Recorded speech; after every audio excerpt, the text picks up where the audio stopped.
For our vocabulary, number one, fable is a short story with some characters, and usually it has like a moral or a message to the story.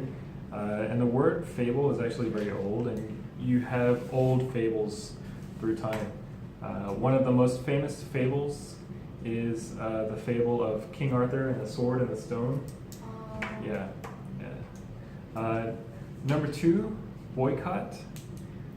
Boycott is basically to refuse business with any kind of product or service to show that you don't approve of that company or that maybe organization.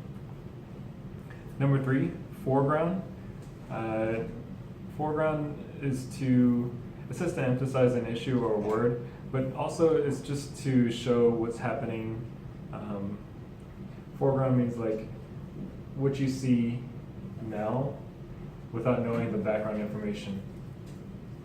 So you don't know the complete story. But it does put emphasis on what's going on at that moment, but you still don't know the complete story. Yeah, you don't know the background of it. Number four, seamstress, a woman who sews for a living. Number five, wantedly, which means usually, normally. Number six, metaphor. Basically, it's when you have a metaphor in grammar, you think, oh, this is like this, and it's almost like saying this is similar or the same. But a metaphor used for a story or a metaphor used for a movie is basically the message of that story or the movie. So, have you guys ever seen the movie American Psycho with Christian Bale?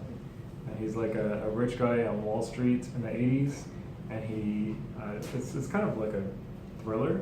He kills a lot of people. Again, he gets away with murder. But not because of his charm. He gets away with murder because the message or the metaphor for the story is that Wall Street was so powerful in the 1980s that people could do anything and they would not get arrested. So that was the message of the movie, the metaphor. Number seven, to chastise is to criticize so severely or so strongly. It's almost like insulting someone, and you really hurt their feelings, or you can really make them feel terrible about themselves when you do it. And that's our vocabulary for today.